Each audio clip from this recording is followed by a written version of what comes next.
Kan også være fint nok, hvis jeg bare sidder her. Ja, jeg sagtens. Hey everybody, and welcome back to Team Viking. Welcome. Playing Hail to the King Deathbat. This is the third episode. Hail to the Deathbat King, yes. Amazing. We just beat the first boss. High five. Wait. There we go. Nice. And we actually, at first we beat him, but then we kind of didn't because he stabbed us. But then the Rev came to the rescue. Yay. Yeah, I'm the Rev. Yay. Yeah. Thank you, Jimmy. Thank you, Jimmy the Rev Sullivan. At any rate, it seems your foe has grown too strong to defeat on your own. Dark Andronicus serves the malevolent Kerberos. You must obtain the power of the talisman to defeat him. Kerberos is much too wise to leave such a devastating tool in the hands of just one creature. I fear he has broken the talisman into 3 pieces and hidden them throughout Moros Island. That's the only logical way to go. I will open a portal on your map, guiding you to the first place you should begin your search. Why is it like all fire right now? Is it? No, That's we just can't hear it. Yeah, I'm eating chips, by the way, if you're like, what is that annoying sound? It's me. Take heed, the talisman will be heavily guarded. I will do my best to track down the remaining pieces and open more portals for you. Remember, when you find danger near and your strength depleted, you can always come back to the crypt to replenish your resources. Good luck, Andronicus. We are counting on you. Alright, cool. So, let's buy some stuff. We can't buy that. I'm gonna eat all your chips. We can buy 2 of these. That's good. Do you want one? Yes, please. There you go. Thank you. You're welcome. Okay. You got one. Now I can eat the rest. Yay. So, since Jimmy saved us, the Rev, we should go visit him. Yay! I didn't know we could do that. We can. By going upstairs. He lives upstairs. Yeah, it's just the way to see. He's up there like kind of a ghostly figure. He's dead, right? Excuse me? In the game, he's dead, right? Yeah, in the game he died. He was Andronicus' helper. Yeah. And then he died. He was his right hand. Now... Feels weird. It feels weird for me to voice him, so can you do it? Brother, it has been far too long since we have spoken. Much has changed in the time between. We have been dead. Hear me now. I have not abandoned you. I remain your most loyal friend as I watched over you from the afterlife with a capital A. Andronicus, the gods have placed before you a monumental task. They have chosen you as the savior of mankind. Treachery and deceit has spread like rotten vermin across Hades. That repulses Kerberos urges the dark forces. What? It's just a thing that he says all the time. Okay. Excuse me? Can you not, interrupt? I'm talking! Oh my god! Okay. Yeah. The repulsive Kerberos urges the dark forces. Yeah, whatever. He does not strive merely for power. He plays a game of ultimate hatred. He aims to eradicate our kind and eliminate all remnants of our existence. What is their kind? Dead people? Humans. He has charged Dark Andronicus with the task of destroying our sacred relics and artifacts. It fucking sucks. This is a book of mortals. It serves as a chronicle of humankind. But pages have been scattered throughout the lands. You must search out the pieces of the lore in order to secure our existence in history. If you are able to discover all of the artwork, well, there it is. My strength will grow, and I will be of greater assistance in your quest. Yeah, he's gonna be a special attack. The Rev is going to be a special attack. Yeah. When you have those tag team fights in fighting games? Yep. Nice. Yep. My greatest friend... Sorry. My greatest friend. How I wish... Oh my god. How I wish I could stand by your side and punish the betrayers of humanity. 2 spaces. But the gods see a different plan. Oh, okay, it's a consistent thing. I must leave you now. Go forward with my blessing. I am a ghost. I can do that. Unfurl pain upon your enemies. Okay. That's what I just will say to my friends every morning when they leave. Totally. This was made by Cam Rackham. It's the Book of Mortals. And if we click on it, I think... What? What? Maybe we only have 1. Do we? It says 1 of 14 in the corner. Oh, okay. So we only have 1. We'll keep, getting them. Well, yeah. Yeah, you're right. Under his signature. Yeah. So, in the game, the Rev died. And in real life, he also died. But not yet, right? No, when did he die? In real life? Yeah. He died on the 28th of December, 2009. Okay. So he was actually dead when this was made? Yeah, he was. Which is also why they made the choice to have him as a dead person in the game, to like kind of honor him. It's really sweet, actually. It's really cool. And that's also why he's not a playable character, and obviously why he didn't voice himself. Oh yeah. Or just the death of me. And I don't think anybody who are fans of Avenged Sevenfold will deny that Avenged Sevenfold really changed after he died. You can hear it in the way their songs are made from album to album, like from when he was alive to when he died. And it was just this huge fucking blow to them and to us fans as well. And like, even though it's what now, 7 years? 7 years this December. Really? Yeah, since he died. Oh shit. I can still remember vividly how I found out, like the day I found out, and like how I did it and stuff. This is the bonus stage. It's the beginning of the bonus stage. Yay. But it was just like, you know, that's not something I'll ever forget. And like, I don't know if you'd consider me one of the hardcore fans, but I recently went to California, actually, to Huntington Beach, which is their hometown. And that started out like me wanting to go there like way back in the day. Because it was Avenged Sevenfold. Now it's just, it evolved because I started knowing more and more about the town, and I just fell in love with it. I gained some friends on the internet from that town and stuff. So I actually had the fortune to actually go and pay my respects to the Rev, like to his final resting place. Which was really fucking surreal because like, this is the man I've known and admired for so many years. Yeah. And now it's just like, that was gonna be the closest I was ever gonna get to standing next to him. There he is. Yeah. And that was just like really fucking weird, but I'm really glad I got to do it. It was, honestly, it was the only thing on my bucket list. I had a bucket list and it consisted of 2 things: finish writing my book and go to Huntington Beach to pay my respects to the Rev. And I finished writing my book back in 2014. Done. When this game came out. Yeah, actually. Holy shit. So now I have nothing left on my bucket list.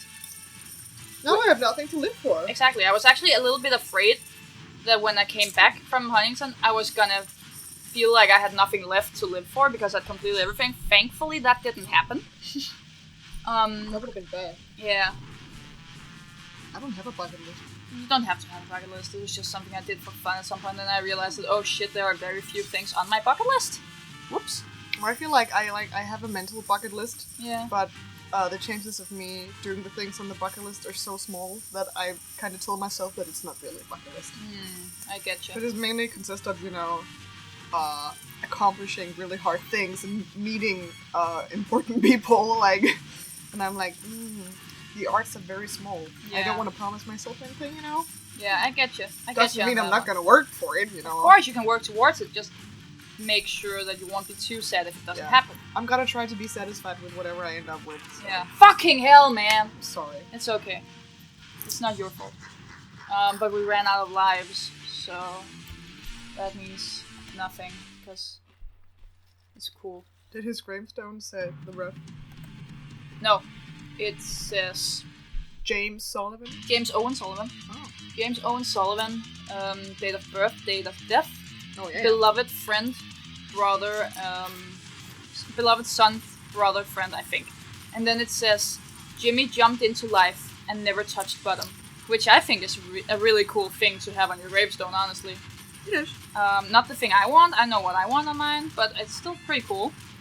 Do you want to share? Oh, sure.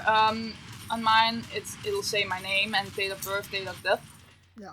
And then it'll... Fucking obviously. And then it'll say, all my love too long ago and to the days that never came. That's beautiful. Thank you. It's actually 2 quotes merged into one. Ooh. But yeah, it's something I've known for a while. I've also, like, I haven't, like, made it legal, but I have a document on my computer that's my testament. Oh. It's just, like, my will. Like, this is what's gonna happen to my stuff. This is how you're gonna do it. This is how I want you guys to do my funeral. That's good to know, actually. Yeah. Honestly, I did that after my own mom died. No. Because I remember she didn't leave a will, but when I was a little bit younger, I randomly on her computer found a document where she had written down what she wanted us to do. She never shared it with us. It was only because I found it randomly that I knew it. But I just remember when I had to, like, plan the funeral, which I did, like, just me and one of my friends and, like, my almost extra mom-ish kind of thing. So I was 15 at the time. I had to plan a fucking funeral.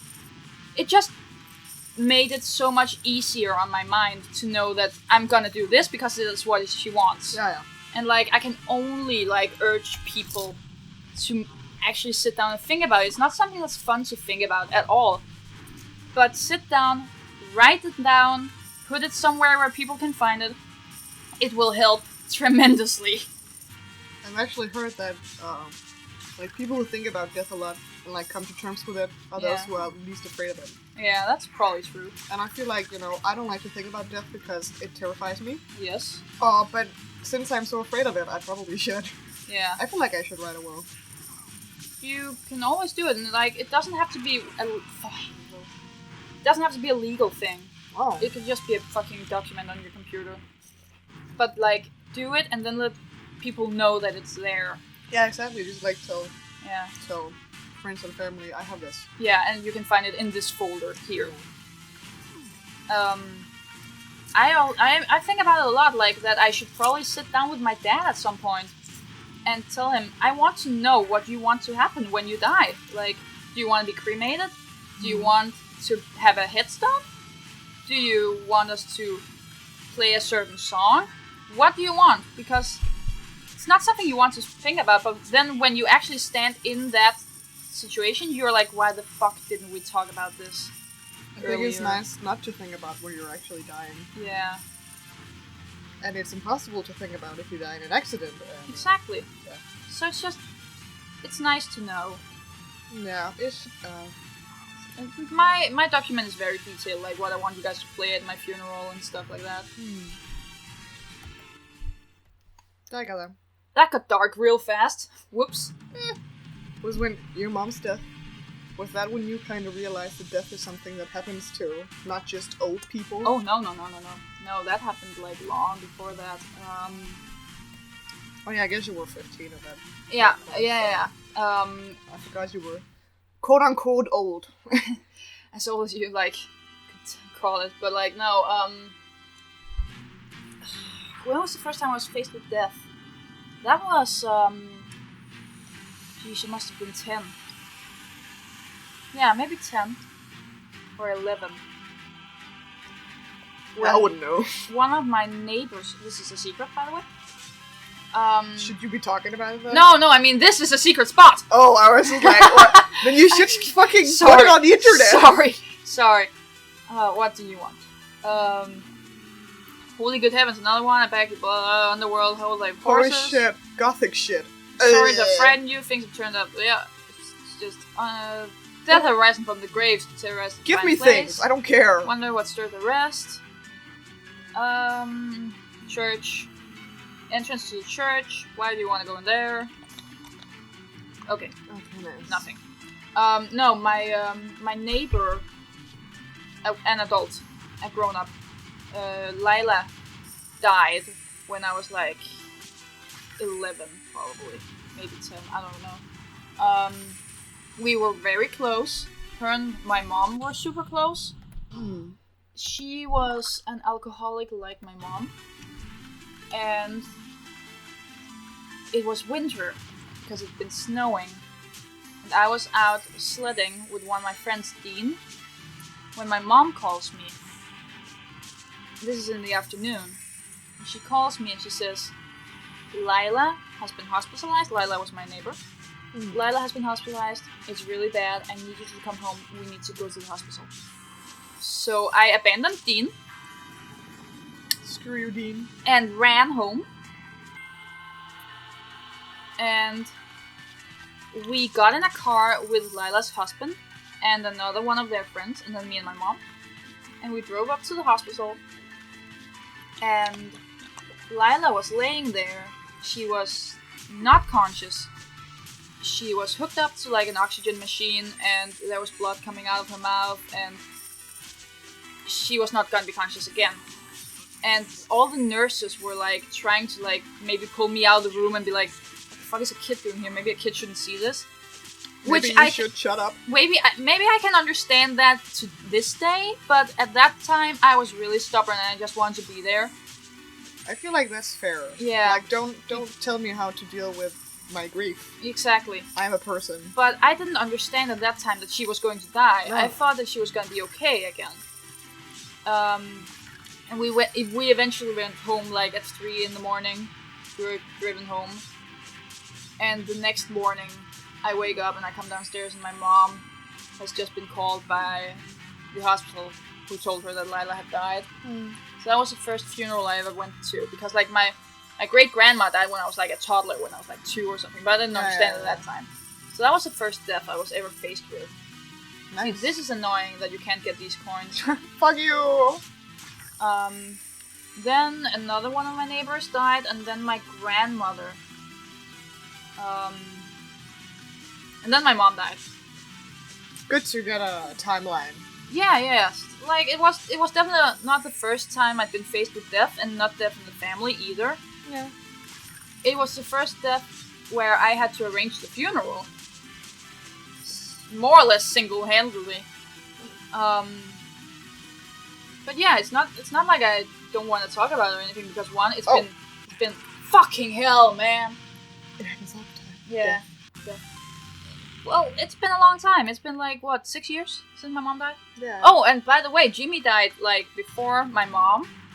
And honestly, because my mom was an alcoholic, we had a really strained relationship with each other at that time when she died. I actively grieved Jimmy more than my mom, which is strange to say, and it must be strange to hear. But at the time, I get it. At the time, Jimmy had done more for me emotionally in my teen years than my mom had. Like, my mom had been abusive and done a lot of really, really bad stuff to me, whereas Jimmy had been like kind of this person I looked up to and stuff. So I was just like, and I felt guilty for it. I felt guilty for like grieving a stranger basically more than my mom. But that was just the way things work. But you know, like, a lot of people like to pretend that love in the family is like unconditional. It's definitely not. It's Oh, no. It's really not. I have people in my family, not mentioning any names or relationships, where I'm like, you know what? I'm not that crazy about you. Yeah, I'm same, like, man. You're not always nice. Yeah, same. And you're like, you're not nice enough. It doesn't weigh out. You know, you're not so nice that I can forgive it when you're not nice. No, exactly. And I'm not gonna be like, oh, but I love you so much, because you know, as you don't choose your own family. no, And therefore you don't have to love them. Of course they raised you and shit, but like, that's common decency to Like, raise a kid. That's also why, and then this is a lot less serious. But you know, I've never really been embarrassed about what my parents did. No, exactly, because it's not your fault. You Yeah, and didn't I'm choose like, them. I get embarrassed if my friends do some sort of bullshit. Yeah, because I'm like, you chose those people. I chose them. I chose to be associated with you. Yeah. I didn't choose to be associated with my mom. Exactly. Because if you did something and people were like, oh, what? I'd be like, I didn't choose it. It's just, everyone knows that. I remember at one point when I was a kid, my mom came to our class, and she was drunk. And she saw that our classroom was really, really dirty, which it was. It was really nasty, because we were middle schoolers. So she said to my classmates that our classroom was really nasty. And then, for the next 3 or 4 years, my classmates kept bringing it up to me how my mom had called them nasty, as if that was my fault. Wow. And I was like, I actually said to them, like, do you want me to censor what my mom is saying? I'm not the one controlling what my mom says. She's the adult. I don't know what you want me to do. Yeah, it's not like I have power over what another person says at all. But they held me accountable for it, and like, Oh. that really contributed to people like bullying me and shit. So, which was not cool, because like, I of all people would be the one not wanting my mom to say that. Like, I'm the one who wants her the least to say shit like that, right? Yeah. So that was just like really uncool of them. On that happy note, we're over time. Are we? Yeah, Okay, like 20 minutes. We'll finish this one off first. Who cares? Okay. It's cool. But anyway, Yeah. it's a really weird feeling when you kind of realize that death is something that happens. Yeah, to definitely. thing. I think I figured it out when my little brother died. Oh yeah, that's when right. I was a little kid. Yeah, your brother passed away. Yeah, he did. Yeah. When I was like 7 or something. I don't know. I was very small. And like he was born sick. So, you know, he got to be like 2.5 years old. Ah, that's and bro. It's pretty bad.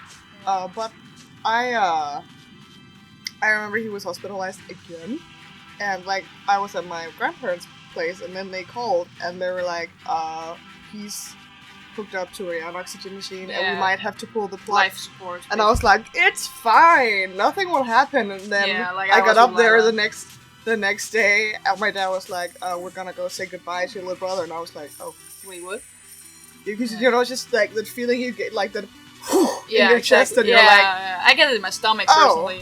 Oh yeah, like the mid-region of my body, and I was like, that's fucked up. And it's weird, because I don't remember crying, I just remember my coloring book. But my mom was like, oh, you cried. And I was like, I guess I did. We focus on odd things to keep us going when stuff like that happens. And that's completely normal. Nobody should ever be ashamed of that. No, it's like, I was, as I said, like 6 or 7, so it makes sense that I would just be like, I'm not so sad because I just don't think about it. I have my coloring book. But in reality, I was probably really sad. Yeah. My mom said the saddest thing to me. She was like, if I could do it over, I would have gotten an abortion. So you wouldn't have to be, like, without the attention of me. My mother was away a lot. Yeah, because she had to be with him in the hospital, and she felt like she really abandoned me. And I never felt that. And, like, I only have... Okay, except for him dying. Yeah, I only have happy memories with him. Like, I remember that I really loved him. And I wouldn't want it any other way. Except, you know... Maybe not the dying part? Yeah, maybe... Yeah. Like... I mean, like, if I had the option of having him and dying and never having him at all. Yeah. But, like, maybe my parents feel a different way.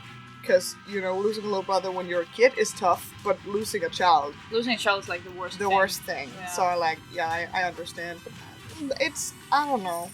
Somehow, I feel like this has all made me a better person. It definitely puts things into perspective and makes you more perceptive. Yeah, and, like, I learned, like, you know, some children would have reacted differently to their mother being away all the time. Yeah. But I was like, no, I get it.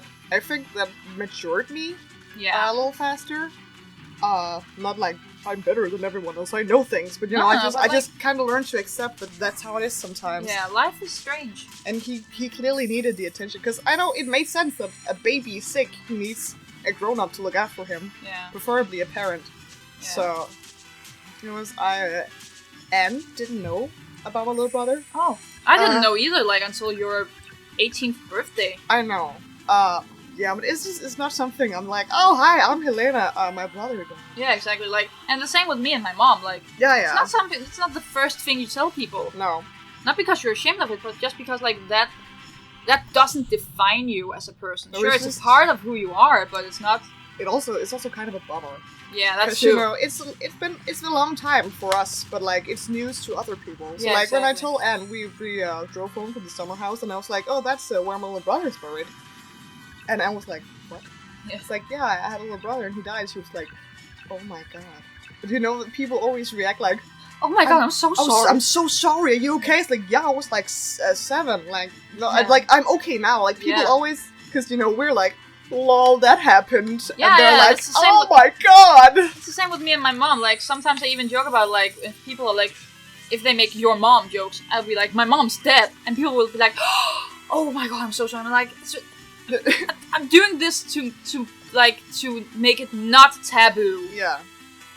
Yeah, I noticed. Because the worst thing for me would be if it were taboo. Like, if I couldn't talk about it, it would be worse. Yeah, I get that. Oh my god, what do you want? Feeling okay there, fella? You're not looking so ranting up. Feeling okay there, fella? I want to take yourself a rest. Say you headed for the church, eh? Sounds like a rotten idea, but why listen to me? I'm only a lowly gravedigger just trying to get by in these drab times. Well, listen to me. I don't know not much, but I know enough. I know you'll want to kill the leader in that church. We know. If I were you, I'd check out those crystals in front of the graveyard. Could be some help, but that's just me, a lowly gravedigger. No one listens to me. We know. You know, all of this information, it doesn't matter, because the game is really laying it out to you. Yeah. Like, you're going to do it anyway. Yeah. But, you know, I guess. Thanks. Yeah. Thanks. We should really end shit. the episode. Yeah. You died. Let's end it here. Next time on Team Viking. Yeah. Woo! Or talk about death, maybe. Probably. I don't know. See you guys next time. Bye.